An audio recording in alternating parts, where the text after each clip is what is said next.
the wheels of fire turn around. There's a force that burns within you, and need for something strong, singing you on your wildest dreams, leaving all behind, leaving my heart at that twilight time. The hour is gone, the place to run, I'll be there when you crash down. It's all the work of the devil, now you must serve him well. All your lies and false excuses, you got it all so clear. Your blood runs colder as your senses start to rise. The DT's taking over, polka dances in your eyes. The feeling that you're feeling now, vision with no joy. Take life from the bottom, it's a brand illusion. Going down in the well. It's all the work of the devil, now you must serve him well. All your lies and false excuses, you got it out so well. All the work of the devil, to stand another round. When the morning hits you, like a thief you push around.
The wheels of fire turn around. There's a force that burns within you, and leaves for something strong, taking you on your wildest dream. Leave it all behind, leaving the ground at a twilight time. The hour has come, no place to run, I'll be there when you crash down. It's for the work of the devil, now you must serve him well. Your lies and false excuses, you got it out so well. It's all the work of the devil, to stand another round. When the morning hits you, like a thief you went to.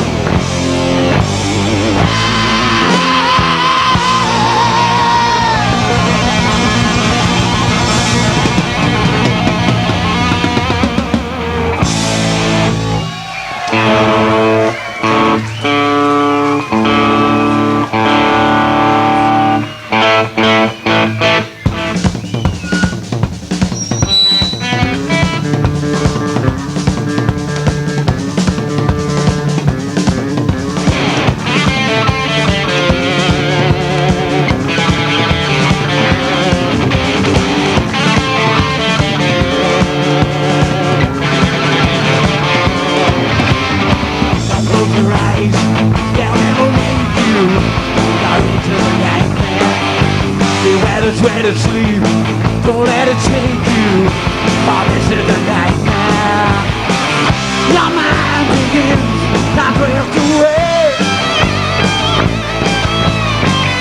You try to fight, but now you know it's too late. The power's too great, you're losing control, they're taking your soul. You're into the nightmare. Nightmare is in your life tonight. You're into the nightmare. This nightmare will take your life tonight.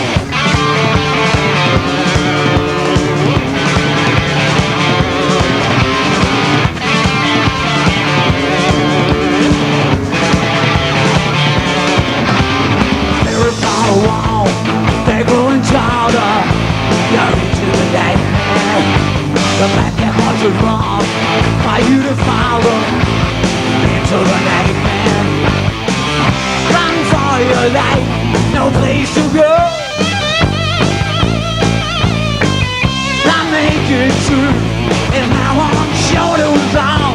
You're caught in a fall, a phantom tonight. You're too weak to fight. You're into the night, man. This nightmare may take your life tonight. You're into the night, man. This nightmare may take your life tonight.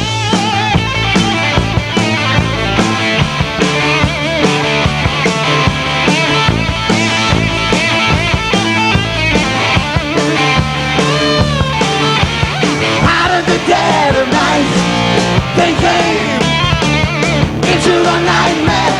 Out of the dead of night, they came into the nightmare. Out of the dead of night, they came into the nightmare. Out of the dead of night, they came into the nightmare.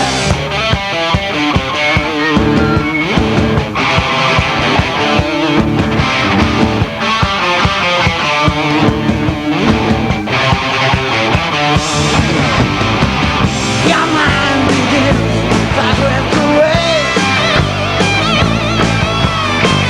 You try to fight, but now no way. The power's too great. You're losing control and taking your soul. You're into the nightmare. This nightmare will take your life tonight. You're into the nightmare. This nightmare will take your life tonight. You're into the nightmare. This nightmare will take your life tonight. You're into the nightmare. This nightmare will take your life tonight.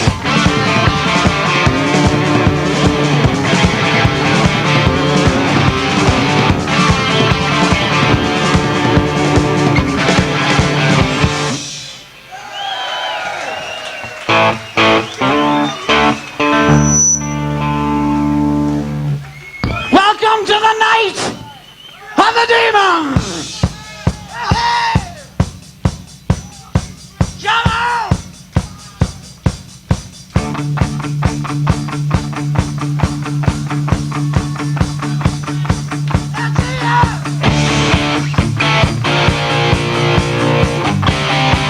All right.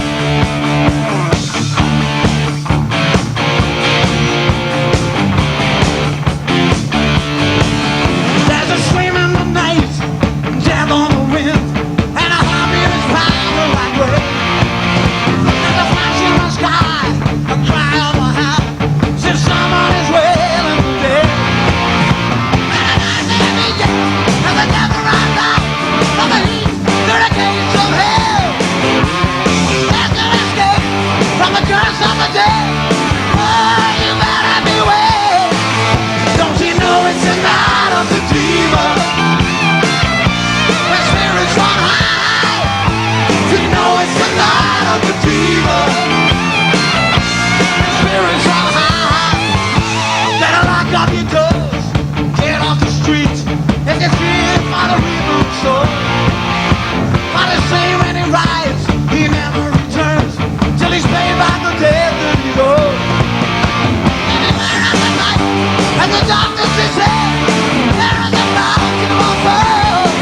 will cover them, say that in his own world.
gave us the word,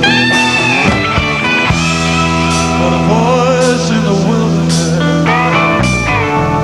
can never be heard. We call for the Father, we call for the Father.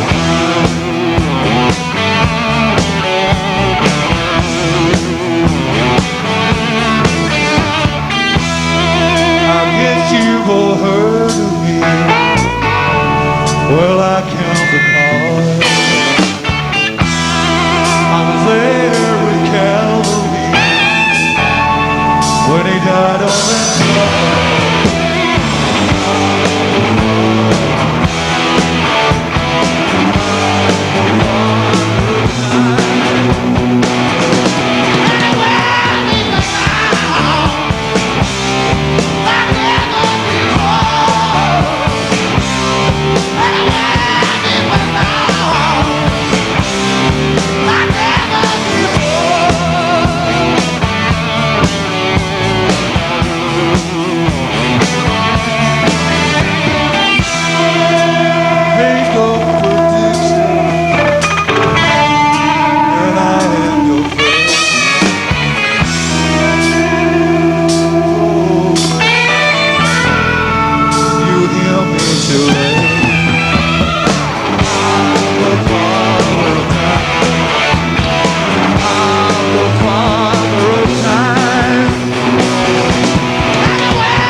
Children for the judgment.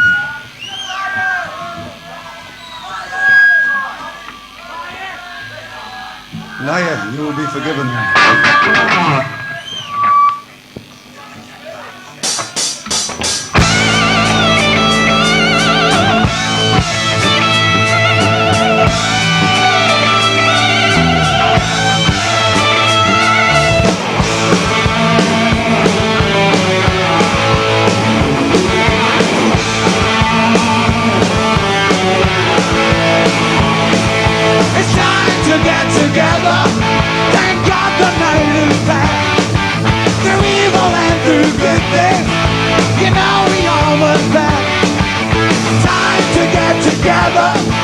To see a better day. A lesson from the nightmare. Why the fools again? Looking back on history, see confusion.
so short on time to be waiting for a sign when you search out on the light.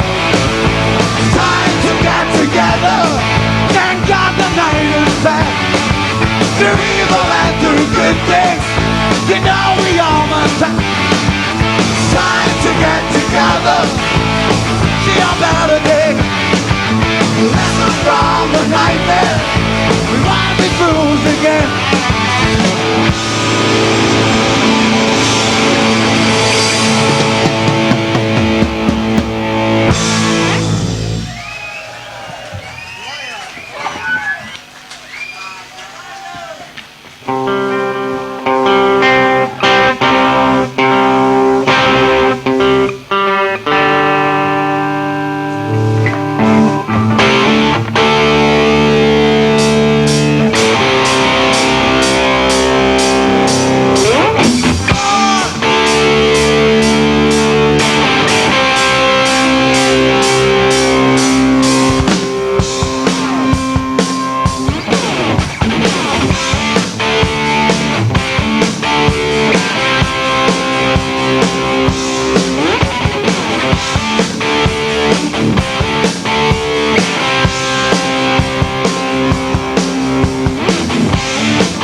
in the crowd. She's so familiar to me now. No, I've never found a dream before. So I feel I know it's somewhere else. And we've been here before. We all shine on. And we've been here before. We all shine on.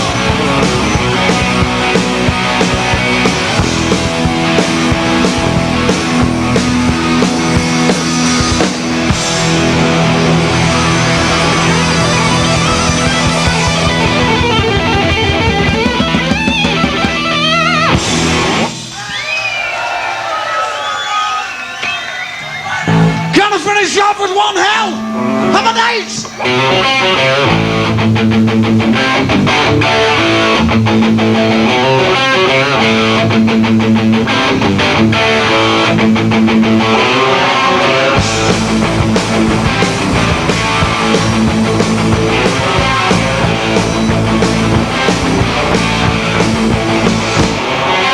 Living free, run wild. Nobody gonna hold us down now. No how. We don't let nothing stand in our way. You see we're living on an overload. Another lady on the station on the road. Gonna have one hell of a night. One hell of a night.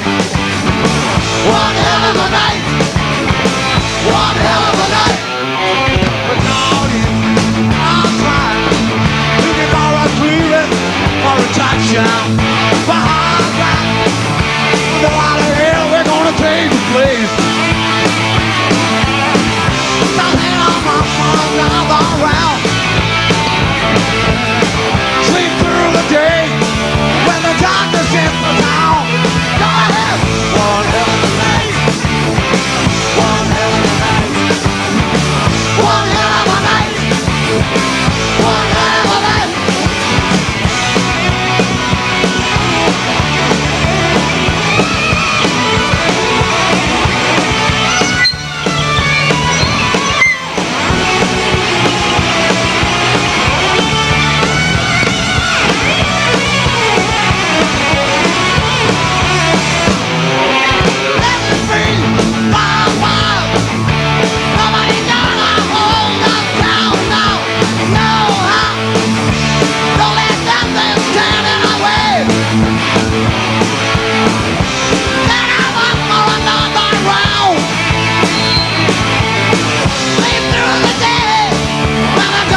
you. Do you want more? The last night of the British tour, ladies and gents. You can do better than that, I'm sure.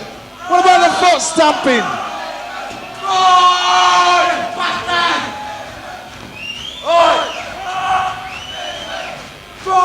Demon! Demon!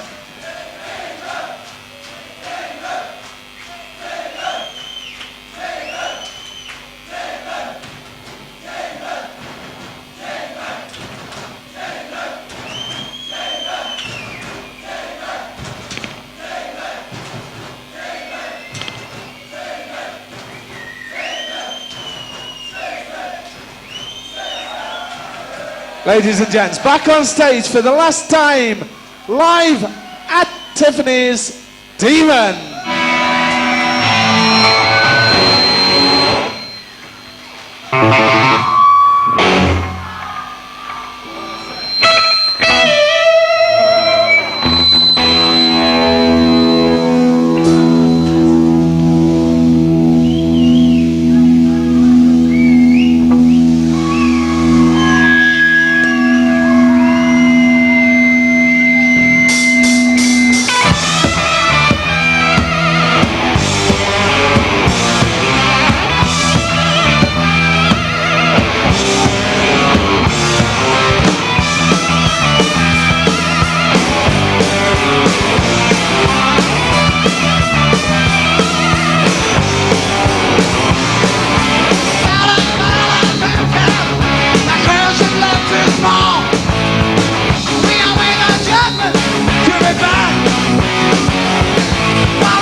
as you turn out the lights.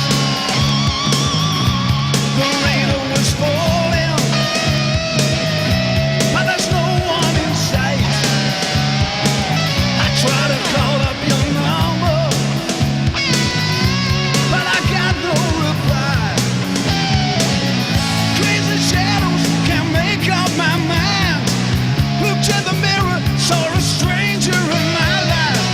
They're playing voodoo on the station of dreams. Hand on my shoulder, I heard a scream.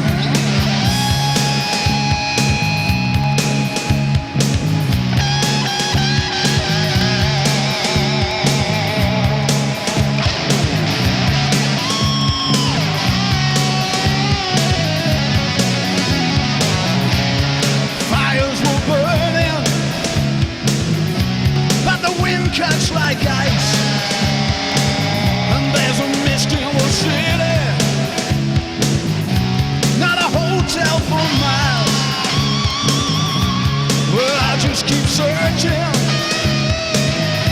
till I catch up with you. Like a rider on the storm, you know I gotta get through. I thought I saw you in an old downtown bar. My imagination, this thing's gone too far. We're all pretenders when it comes to the truth. Lights up and makes a playground for devils' new suits.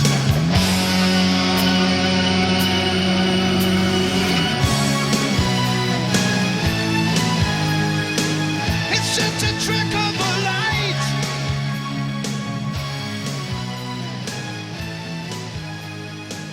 Another trick of the light.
When we were doing the track, once again we were observing and thinking that it seems to be everything in life is governed by a circle.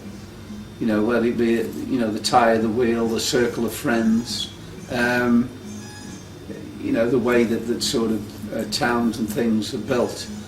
Everything came down to being a circle. That was our original observation, shall I say, keeping in line with the album being an observation. We couldn't do a set without certain tracks. I mean, you would have to do Don't Break the Circle. I always joke on stage, you know, that was our big hit. You know, it's a demon anthem, and you've got to play it.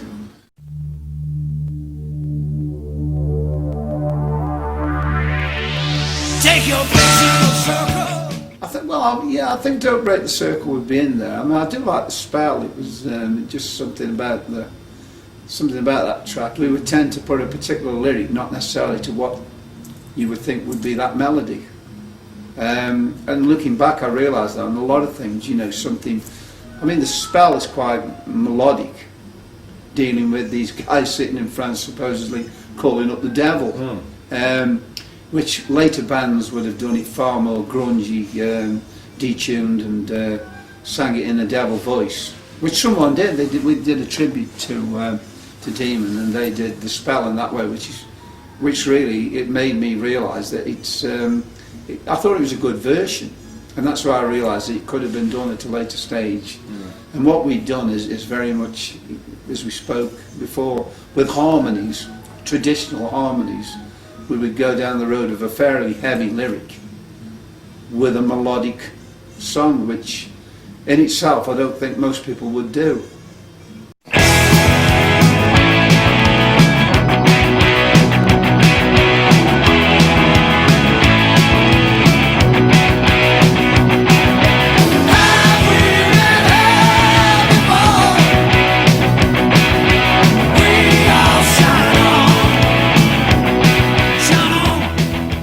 We did The Unexpected Guest, and when I've been in Demon, there's so many things that have happened that I do have a belief there's something else. I'm almost certain there is, because having spent the years in Demon, I couldn't be convinced otherwise. There's been so many things and so many sort of happenings, and have we been here before, going back to that, I remember doing it and thinking, you know, at that period when these sort of things started happening. And I thought, yeah, I mean, which led us to write that type of thing also, not just an observation, but we were observing what was happening to us, which was a lot of, we used to joke about it, and then we said, well, you know, it never frightened us or bothered, but so many things happened that you say, well, no, that can't be just, take a name like Demon and all these things, you know, that they are unbelievable. So, but have we been here before? I do like that track, but once again, I mean, it's quite a deep lyric and quite a jolly type of track. You know, looking back, we did strange things like that, and didn't particularly do it consciously, but if I was critical and in the nicest way, I'd say, well, you know, have we been? I believe after life the spirit lives on. I mean, you could well imagine it being a sort of bogged down grungy, you know, really sort of calling the devils, and we were singing almost in a light-hearted rock pop. But, you know, that's just the way we were, and I think it's great also, because if you'd have stopped and somebody had pointed it out, you would have changed it. But it was because we were called Demon, it was this, it was that. We couldn't change the style of melodic writing that we did. We could lyrically try to make it fit in with Demon. I think that's why you get a lot of big melodies with some heavy lyric. You know, like Spell, like Have We Been Here Before? You know, that was probably one of the first songs that I got involved in, which later became a trend of Demon, you know, catching what was going on in life, you know, just sort of capturing a moment like Remembrance Day, and sort of, you know, that became a later style of Demon. Yeah. I think that was the start on that album, was maybe a start of that sort of thing.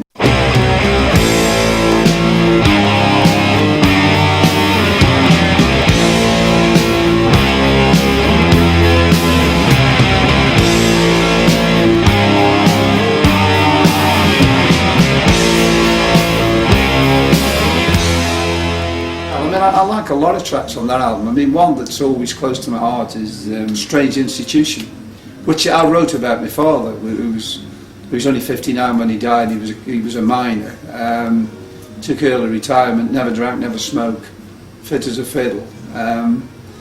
You know, and he sort of, he became a different person, because he'd obviously got things like Parkinson's and things like that, and it was a total strange institution. I didn't know where he was, you know, he was in a different place. He stares alone in the night, and lines like that. And Chris mentioned the haunting sort of bass things. You know, that came about because of something that was happening to me, which is, you know, it's still quite a haunting song when I hear it. And we do get quite a lot of requests abroad when people say you're going to play Strange Institution.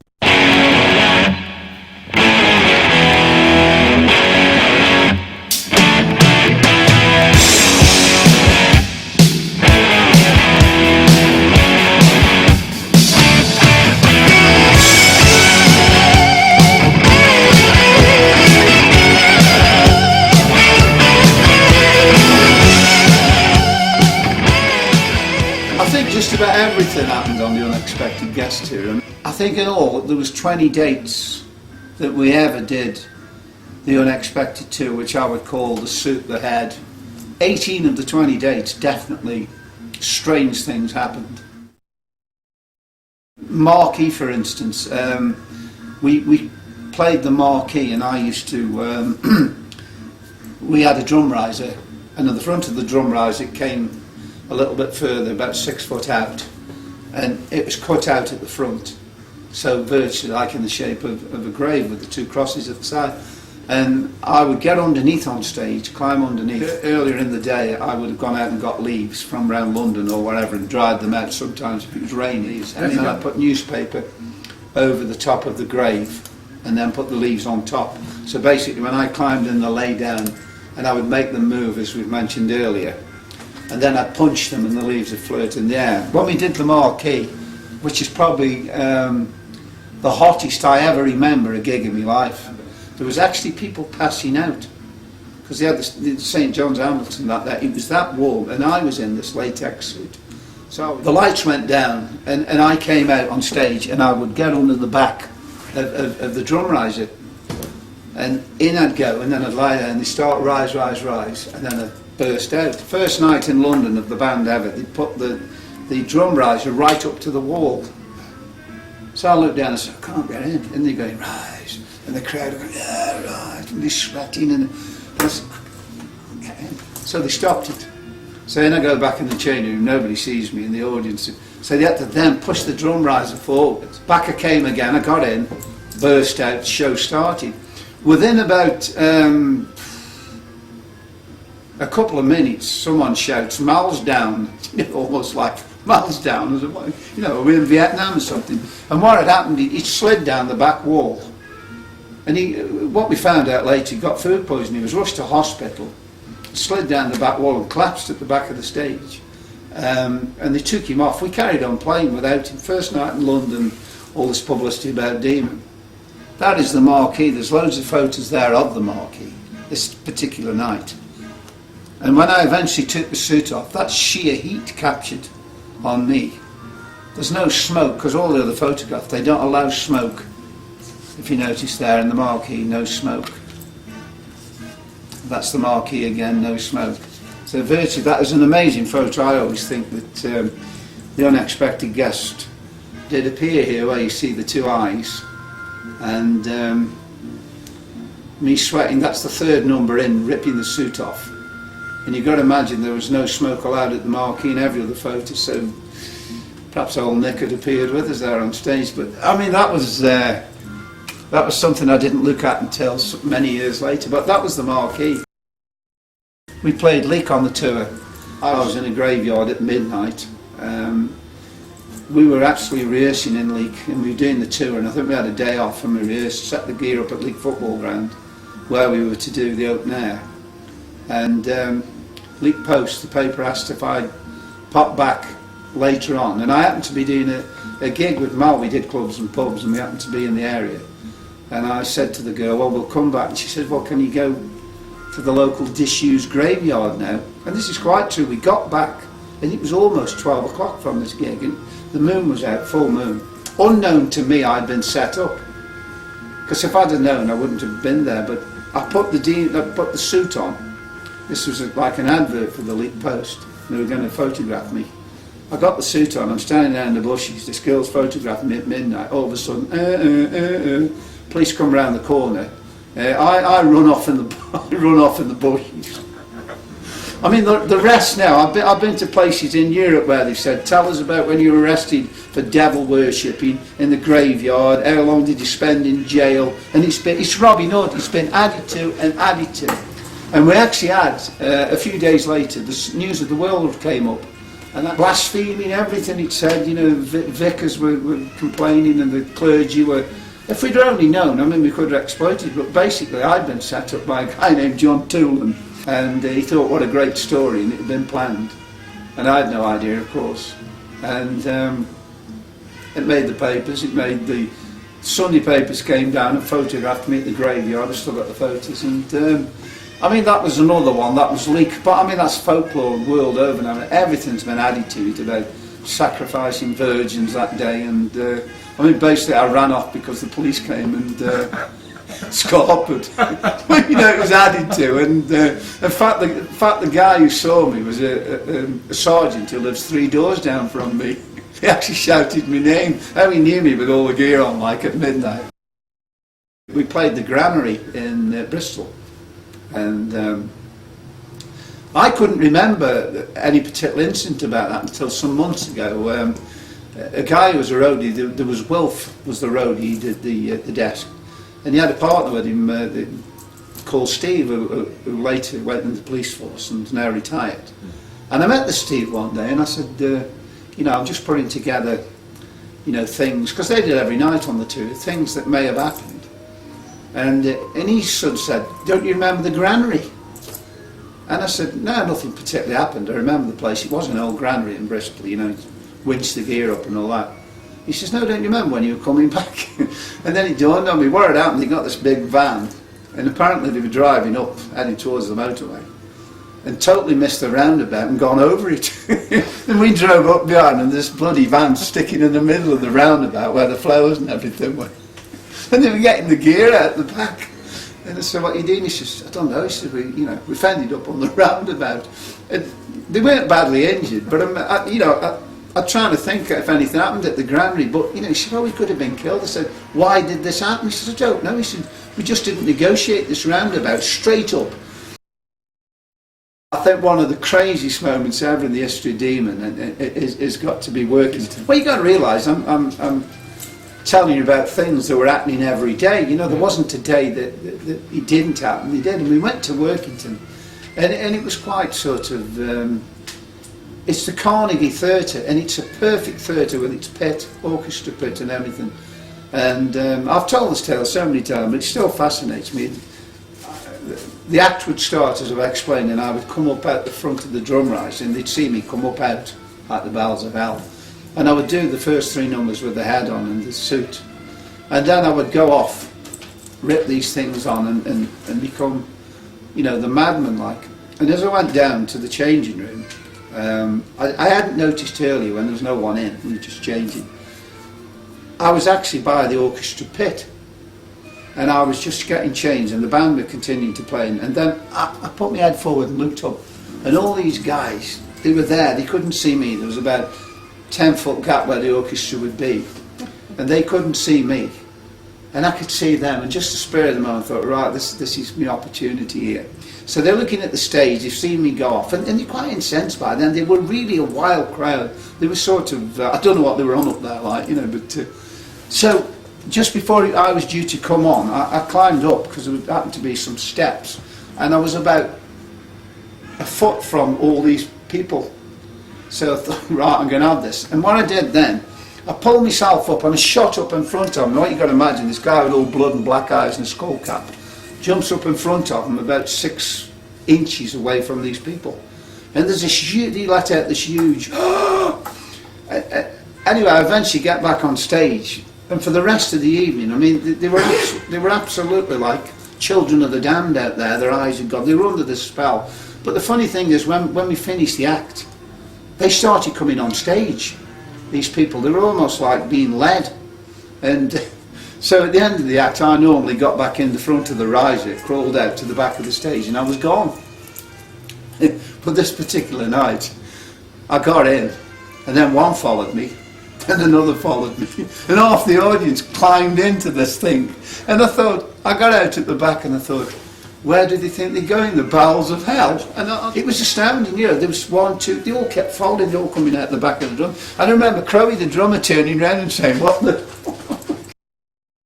At Birkenhead, this person, I was summoned to the door in the afternoon. They said a particular person wanted to see me, and it was said that she was either some sort of witch or a white witch.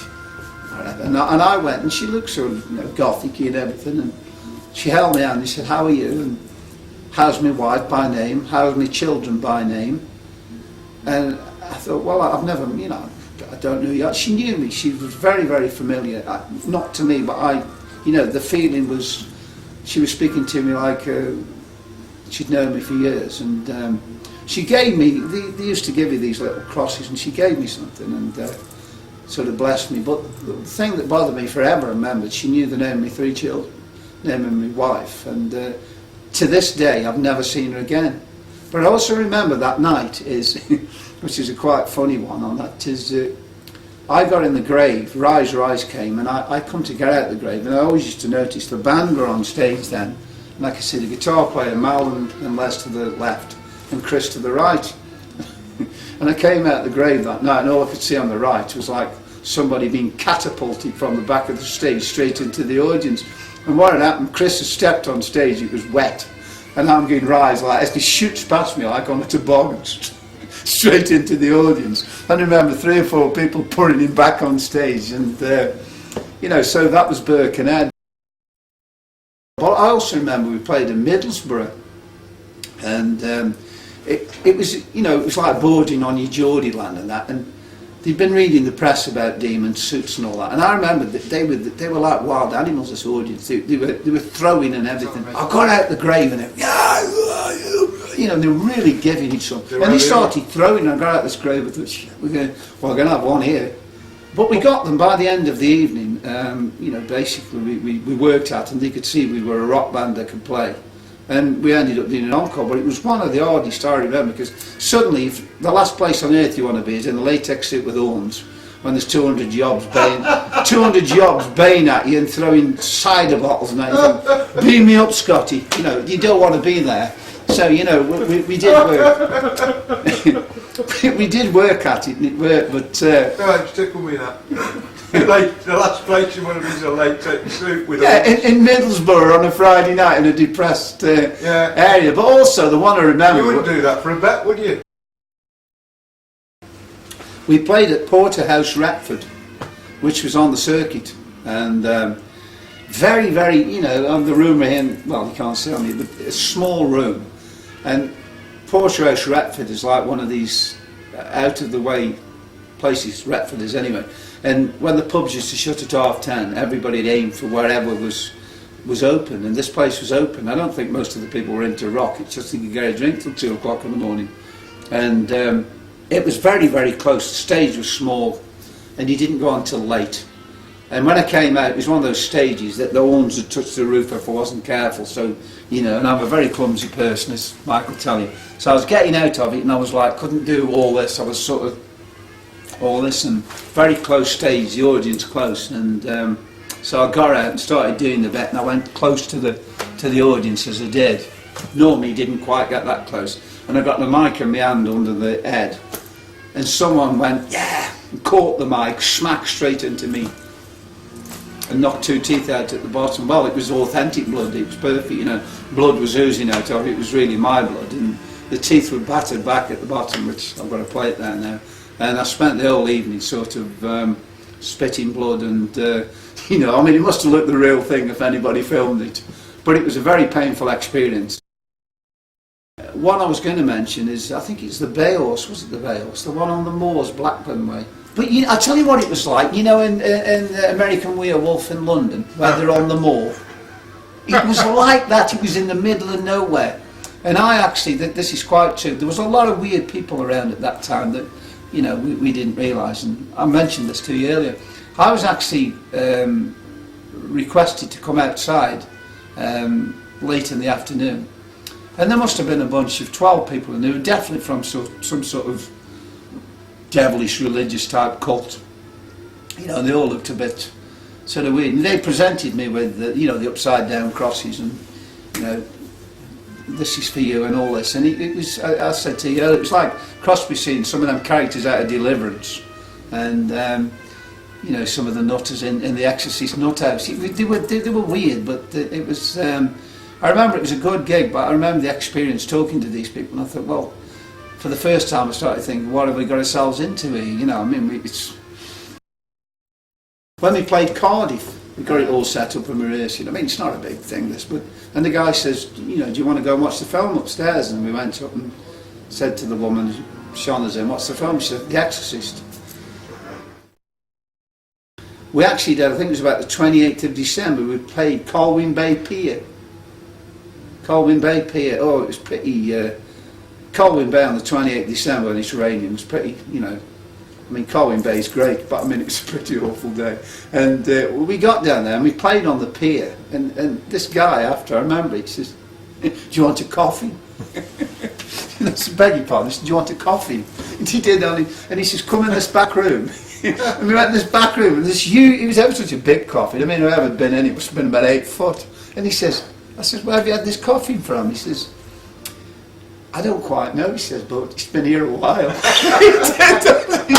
he says, "Do you mind taking it, this coffee?" So, funny enough, we actually took it, the roadies put it in. He said, "Well, it might come in useful, you never know."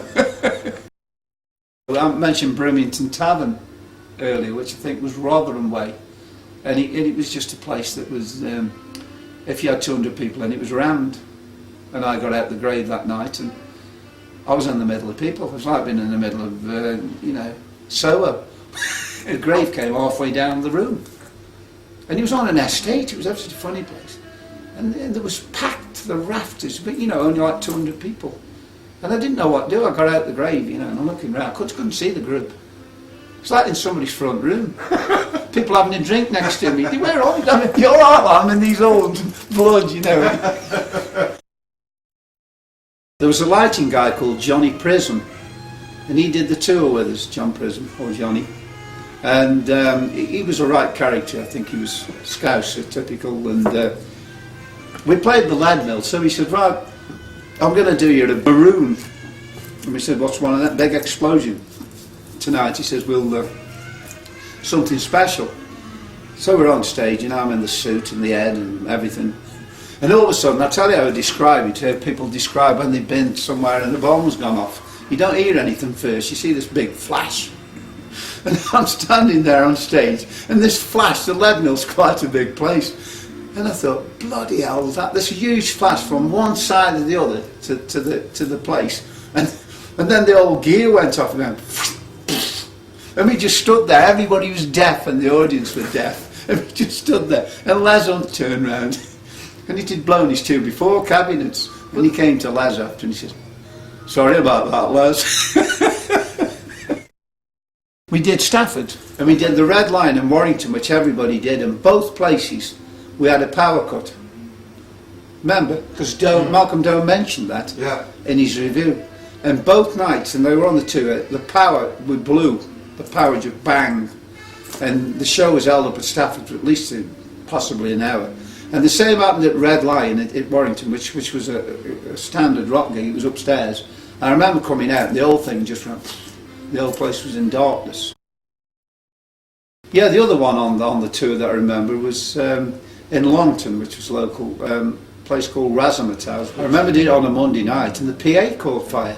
I remember a DJ running over with a bucket of water, trying to put a fire out. It was on the right time. I don't know how a PA catches fire. I can imagine electrical thing. The PA caught fire. It isn't trying to remember when nothing, you know, when things happened. I mean, everything happened. It was trying to remember when nothing happened on some of these dates.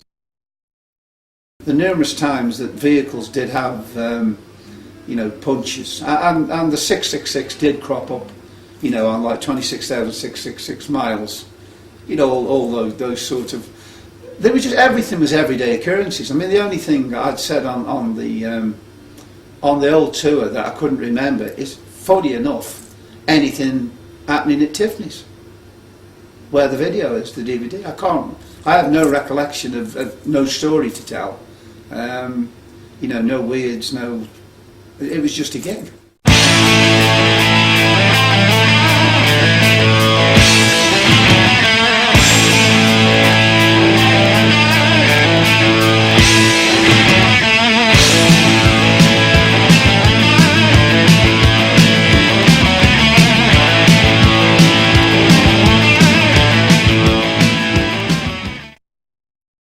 Chris is probably the most naturally talented musician that I've ever met. His late father was a classically trained, a natural player, so is his mother. Chris has this wonderful talent, which he'll be the first to admit he's never taken any further, that if you were to play him Schubert's Fifth Symphony now for the next 20 minutes, he would play you back. He's inherited this thing from his parents, but has never put it to to the use it could have been. Great keyboard player, could have been a really great keyboard player, but he sits down, he will hear a song, and he will sit down, it's D minor, E seventh, blah blah blah, do the lot. Okay, I'm bored. That's Chris. Chris would play something for you the first time he heard it. The first time he played it would be absolutely spot on. The next time he played it wouldn't be quite so good.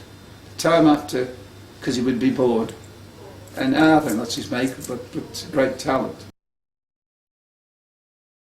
Crowie on drums, well, Crowie, I mean, I go back for, grew up with Crowie, he's typical local guy, got one of the worst record collections the world's ever seen.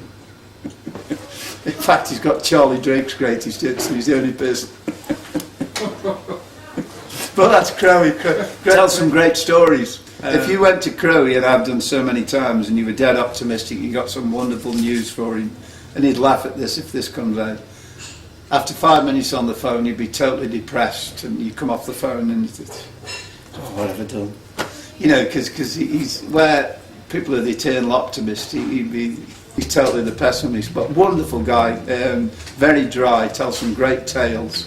Fabulous guy to have in a band. If you were in the trenches in a group, you'd want Crowie. And it was sad the day he left, because obviously I think it was after breakout. We'd had a particularly bad gig. I won't say where it was down south, it was an awful gig, and he just had enough, and I felt very sad, you know, because it's we had a good period after that where we went abroad and that, but he great contributor in the studio, very, very hard worker, wants to be involved with the product, always 100%, great drummer. When the cider bottles are thrown and you're there with your latex suit, you just don't, Johnny Wright's behind you, Crowie's, you know, and he's your man, he's great. Moving on to Les, great natural player, beautiful player. I mean, Mal and Les, you know, they work so well together. I mean, Mal came from a sort of 60s Hendrixy Cream and everybody else. Well, Les would come a little bit later, mid-70s, Purple. But it was perfect because it was slightly different, but they each admired each other because they could each do things that each other couldn't do, if you know what I mean. And it worked well, great. And you know, whenever we'd written a song together and then presented to the band, I mean, immediately Les, you know, like Les and Mal, sort of talking about the chords or the sort of arrangement, and he'd have it there and then, and it worked great, you know. So, but superb player, Les, who these days plays with Climax and different people, but terrific musician. Obviously, we've been talking about Mal. I mean, he is in the shadows. I think Mal, that would probably sum Mal up. I mean, a very, very creative person, creative force, tunesmith. Would tend to be happy blending into a background, but the input would be phenomenal from a guy like that. Great guitar player, quite a funny guy. I mean, I go back a long way. In my teens, I first met Mal. I only ever knew Mal as he played lead guitar in every band he was ever in. And we mentioned earlier about him in Demon being the rhythm player. It was a bit of a funny statement because great chord player, but I always remember him being a lead guitar player. I spent the years before Demon. We actually had written together, and we had a deal with a publishing company in London. Because I would know him from being 16 or 17 in the days when people wrote songs and would take them down to London and knock on doors. And I used to catch the same train as Mal, and you know, because we wanted to be successful, we thought we were writers, thought we were performers. And then in those days, that's the way you did it. And we were great friends, and then in sort of pre-Demon days, we joined up, actually worked together, even though we compared notes for years and watched each other in bands, and then we worked together, and we did quite a few songs that were covered, nothing particularly huge, but we still shared the love of, he was playing in a rock band and so was I, and then eventually we sort of, I think, went back to our roots. We wrote some songs and wanted to get a rock band together, so Demon came of it. I mean, Mal played in a band called Fresh Air, which was, I remember, I think Mike Stone was telling me recently, one of their singles is worth quite a lot of money. So I mean, he'd done the rounds like me. I played in bands like Iron Cross, he played in Fresh Air, and we'd done everything, we knew each other, we compared notes, we respected each other, and eventually we worked together. And then we formed Demon together. And unfortunately, Mal, from a child, had pneumonia. I think in those days he'd left him with one of his lungs. He only worked, one of the lungs worked well and the other was always filling up one thing and another. So basically, we used to joke, I think, for all the years of knowing Mal had to take medication because of his condition. But you didn't think, you know, you just thought that's what he did, and that's, in those days you didn't think people were not going to last the course. You just think, oh, he takes it. We joked about it because he actually had in his later years a machine called the Bennett's machine, and which instead of taking the drugs that he had to take, he would put them in the machine. It's the norm thing now, and it would blow it into his system. And but it was quite new, and when Mal had it, and we joked that the next tour we did would be the Bennett's tour, and you know, he talked about his medicine and things in that way. But I mean, I suppose really he was never a well man. But you know, when you're growing up or when you're mates and that, you know, until something happens, you don't sort of, you know, you don't think about it, you joke about it. And I think had Mal gone to live in Portugal in a warm climate and not played rock and roll and eaten food at 4 o'clock in the morning, a stale kebab, and lived a normal life, he would have probably lived a lot longer. But I think he was like me, he burned with ambition to write and to make a contribution. So basically, I mean, that was Mal, and right up until you know, the end of his life, he was writing songs, we were writing songs together. He loved to play, he was a player, he came from that era, from that day where you didn't sit at home in your bedroom. I mean, you got nowhere. I mean, you could write songs and take them to London, but if you're a musician, you had to play. And you know, that's all we knew and that's all he knew. But because of his condition, you know, Demon was not the perfect sort of vehicle, being on the road or, you know, late nights and sort of not particularly eating the right foods, you know, would add it to sort of Mal's demise, as it were. But his contribution to the band, it's just really unfortunate that we only did the 4 albums, because we worked so well together. But I mean, that's the way it was. I mean, his contribution was immense. Great player, great writer. Hell of a stickler for lyrics. He probably turned me into a lyricist. People might laugh because, you know, as well as the songs, I do the lyrics. But I mean, I was the world's worst. I mean, I would sit down with Mal and do lyrics, and I mean, I could do things like the Screaming Night, Death on the Wind, and a Heartbeat. It's, you know, that would reel out of me quite well, and Mal would say, well, where the hell did that come from? But when we had to get down to an album and really grafting them out, I mean, I would tend to look across the table and say, what do you think, Mal? And the one that used to get me with him, because he was such a perfectionist, he'd say, yeah, we'll get it right. But a perfectionist, I'd call Mal, great player, suffered with ill health but never complained, and contribution immense for Demon.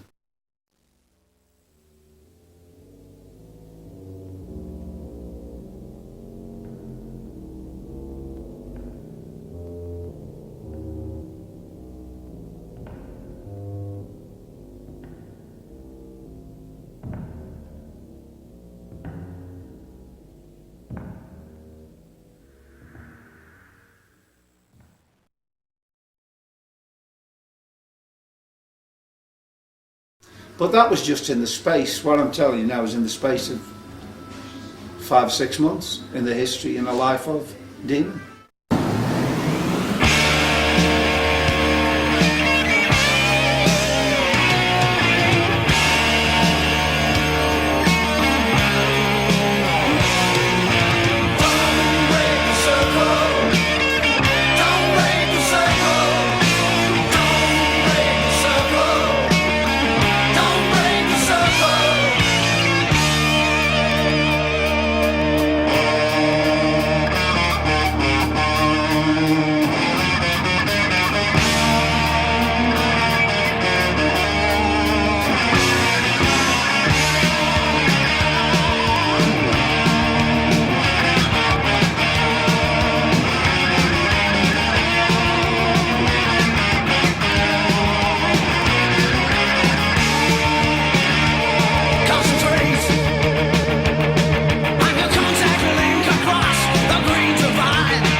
Put it back in the body bag.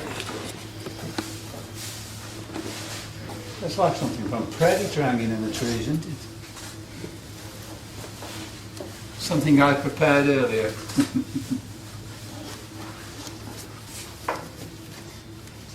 Put the boy away for another day.